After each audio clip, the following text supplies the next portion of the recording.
Fala galera, beleza? Qual que é a treta da Rússia com a Ucrânia, com a OTAN? Esse rolo aí. Rússia, OTAN no meio e Ucrânia do outro lado. O trauma, resumidamente, é relativo à identidade cultural do povo russo, do povo ucraniano. Por quê? A Ucrânia já fez parte do Império Russo, lá no passado, antes da Revolução de 1917.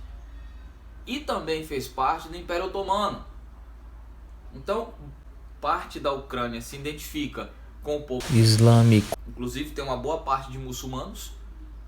E parte da Ucrânia se identifica com a Rússia. Então, existe um problema identitário. A identidade regional, ela já é um conflito para o povo ucraniano. Aí vamos dar um salto aí. Esse assunto é de geopolítica. Então qual é o motivo do território estar envolvido nessa treta da Rússia e da Ucrânia? Por que a Rússia está aproximando da fronteira da Ucrânia um quantitativo enorme de militares, fazendo exercícios militares na fronteira com a Bielorrússia? Então existe um motivo para isso. No final da Segunda Guerra, houve um avanço das tropas ocidentais, ou seja, da galera que era aliada ali dos Estados Unidos, para o leste.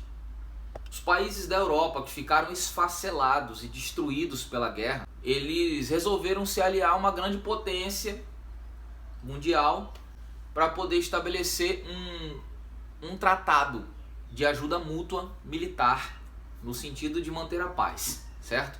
Que foi a OTAN, a Organização do Tratado do Atlântico Norte. A OTAN surgiu logo no final da Segunda Guerra, ali 45, 49, começaram ali as tratativas e as assinaturas, e aí a Rússia percebeu, vamos falar de uma Rússia socialista, certo? Uma Rússia que veio da Revolução de 1917, uma Rússia já nas mãos de Stalin, e aí ela percebeu que havia ali uma intenção do Ocidente, o pessoal do lado dos Estados Unidos, em avançar com tecnologia militar, com ocupação de territórios. Um exemplo disso é que uma das maiores bases que os Estados Unidos têm fora dos Estados Unidos hoje é na Alemanha. Olha a intenção. Estados Unidos do outro lado do Atlântico, protegido dos dois lados por um oceano. O Oceano Atlântico protege os Estados Unidos de um lado, do outro lado o Oceano Pacífico. Os Estados Unidos não tem inimigo no norte, não tem inimigo no sul. Colocou uma base lá na Alemanha. Então esse intuito... Que nessa guerra que existiu ali depois da Segunda Guerra Mundial, que foi a Guerra Fria, houve um outro tratado para proteção também, o Pacto de Varsóvia. A União Soviética, junto com todos aqueles países que faziam parte ali do leste europeu, aqueles 14 países satélites da União Soviética, junto com a Rússia, 15, fez um pacto de proteção. Foi o Pacto de Varsóvia, 1955.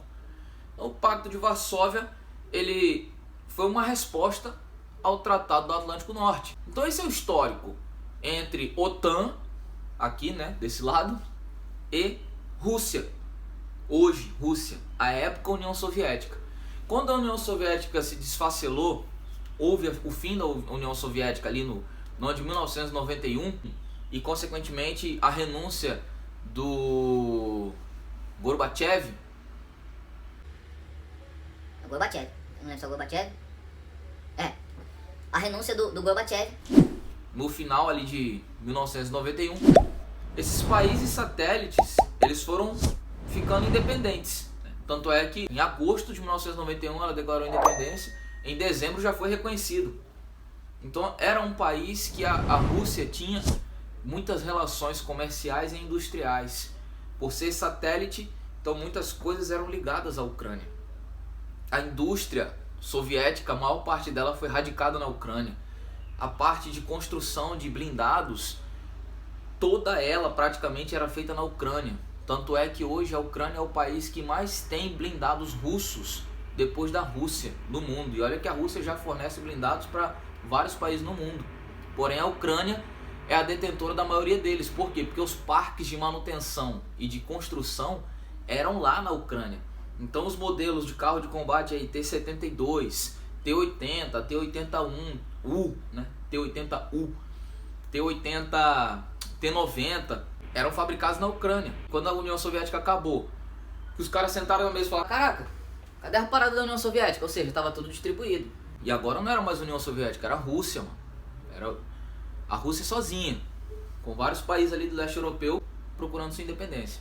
Nesse contexto da geopolítica do leste europeu, região do Cáucaso e Rússia, a gente tem uma coisa muito interessante sobre a Ucrânia. A Ucrânia é o maior país do continente europeu, porque ela está dentro 100% do continente europeu. Ele não faz parte da Eurásia, né, que a gente chama de Eurásia.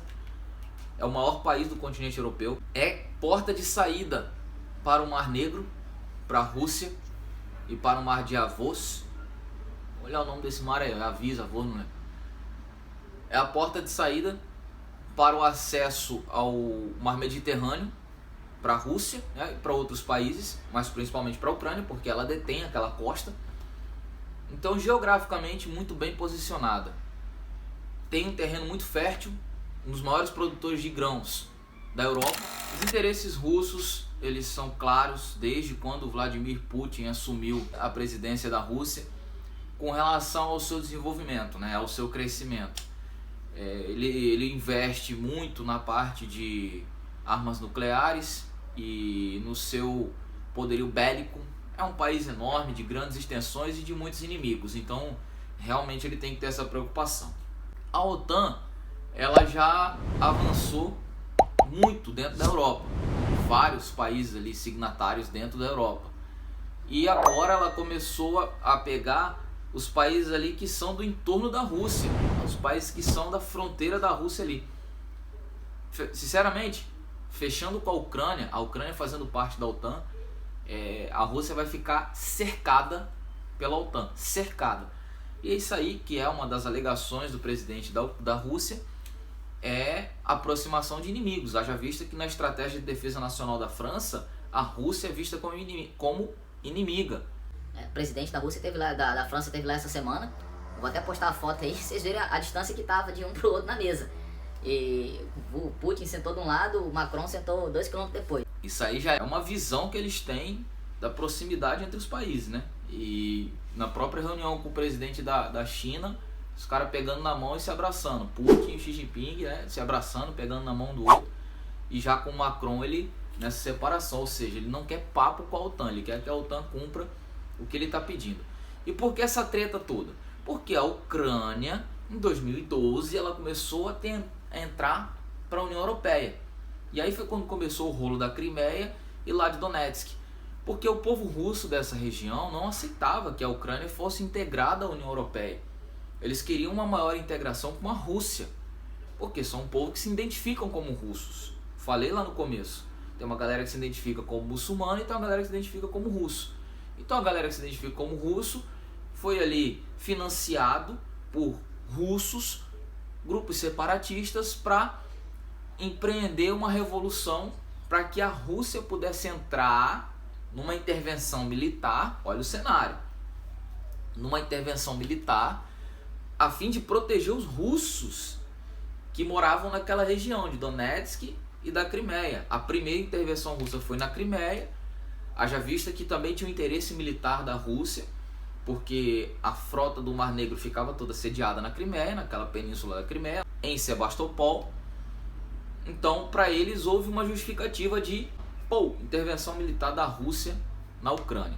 Só como a Ucrânia vinha de uma dificuldade, de um problema político, porque em 2012 aconteceu o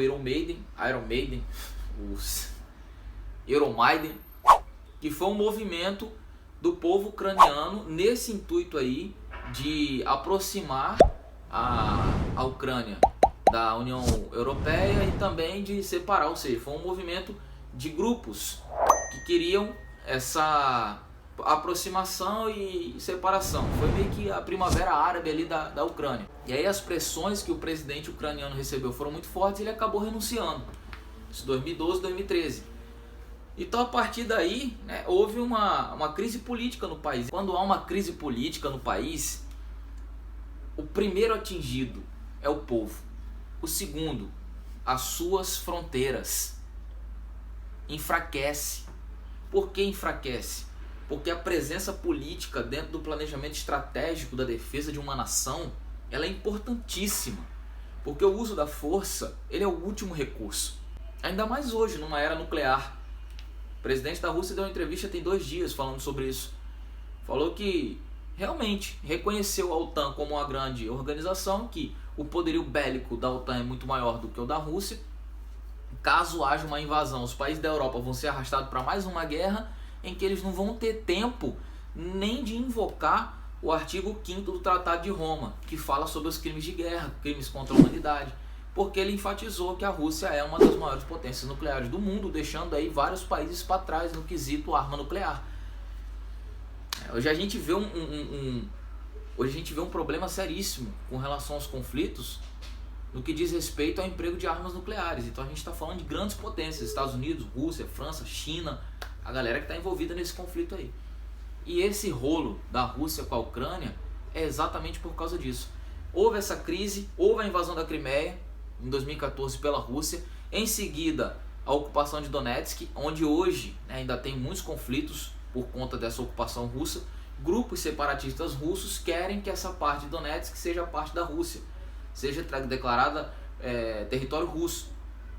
Mas tem ucraniano morando lá, e a galera que é ucraniana não se sente mais identificado como russo, né? Então tem essa divisão cultural. A frota do Mar Negro e essa região de Sebastopol foram construídos no período do Império Russo, ou seja, um dia foi da Rússia. Então depois dessa declaração de independência, houve ali umas tratativas de paz e alguns acordos assinados entre Ucrânia e Rússia, e a cessão desse local, dessa localidade, aconteceu. Vocês estão entendendo que o rolo é grande entre eles? Questão de identidade, cultura, política e economia. Aí envolve o território. Porque vamos chegar agora na parada da OTAN. A OTAN quer trazer a Ucrânia para cá, pro lado da OTAN. Se fechar com a Ucrânia, fechou a Rússia. Todas as fronteiras da Rússia com a Europa estarão dominadas pela OTAN.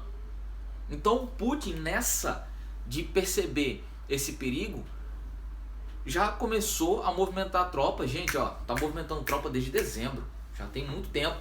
Desde dezembro ele tá movimentando tropa ali para Bielorrússia, fazendo exercícios militares, e a crise vai só escalando, porque o quantitativo já passa de 100 mil homens naquela região. E a iminência de um ataque, ela é a qualquer momento. Qualquer momento a Rússia pode empreender um ataque à Ucrânia. Porém, nas tratativas diplomáticas que a gente está assistindo, que a gente tem visto na televisão, no acompanhamento da imprensa, tem dia que o tom está mais ácido por parte do Putin, tem dia que está mais ameno, tem dia que o tom está mais ácido por parte da OTAN, tem dia que está mais ameno. Por trás da OTAN a gente sabe que existe um país que foi o país que idealizou esse tratado, que é os Estados Unidos, e a pessoa do Biden, o presidente norte-americano. Então são vários agentes dentro dessa concepção geopolítica.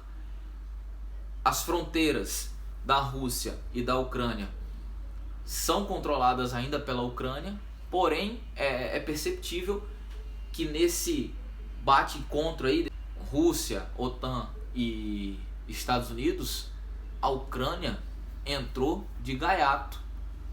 De gaiato. É interessante para a Ucrânia fazer parte da OTAN? Sim, é interessante para a Ucrânia. Como também seria interessante, na minha opinião, fazer parte de um grupo mais voltado para o leste, para a Rússia.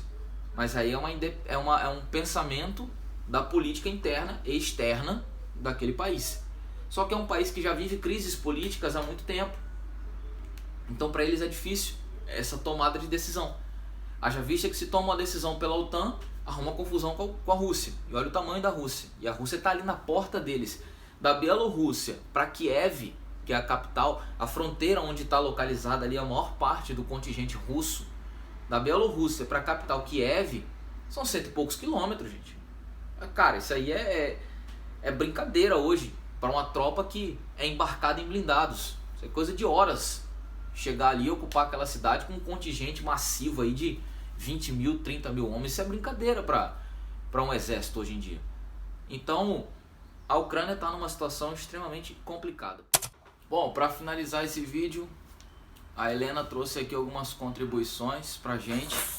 E uma das coisas que ela falou é que se você está estudando para algum concurso, para algum vestibular, e você precisa desse conteúdo, anota, aluno, anota. Pra depois não ficar perdido aí, sem saber por onde começar a estudar. Olha a dica, segue a dica Descomplica da Helena. Finalizando o nosso conteúdo, é dizer que acompanhar os noticiários, acompanhar a imprensa é fundamental para entender o desenrolar dessa história. Existem vários atores, agora entrou a Polônia, entrou também a Alemanha, que num primeiro momento era mais pacifista, agora já está um pouco mais agressiva, até por conta dos apertos ali do Tratado do Atlântico Norte, né, porque ela faz parte, então ela tem que abraçar a causa do Atlântico Norte, e entrou a presença do Macron, presidente da França, que vai tentar a reeleição esse ano. Então ele quer se colocar ali como um juiz de paz, quer tentar celebrar a paz ali entre todo mundo, vem com um discurso mais brando, mais ameno. Os últimos noticiários que eu tive da Rússia, que ela teve um exercício agora na Bielorrússia, se aproximou ali da fronteira, mas já houve retraimento dessa tropa, um quantitativo enorme aí de militares, então já é uma demonstração de força. A Rússia, na fronteira com a Bielorrússia também, já montou vários hospitais de campanha, hospitais com banco de sangue. Um país que leva banco de sangue para um fronte, ele não está só blefando, ou pelo menos o blefe dele é um blefe muito alto. Então esses agentes, eles têm que ter muito cuidado com o que eles falam, porque qualquer coisa que eles deixarem de fazer os enfraquece politicamente. E aí é onde entra esse contexto da geopolítica, que envolve território e a política dos estados que estão envolvidos num provável conflito ou numa provável escaramuça. Valeu? Espero que tenha dado para entender aí mais ou menos como é que é o rolo do que está acontecendo, dessa treta maluca aí na região do Cáucaso, lá na Eurásia. Descomplica.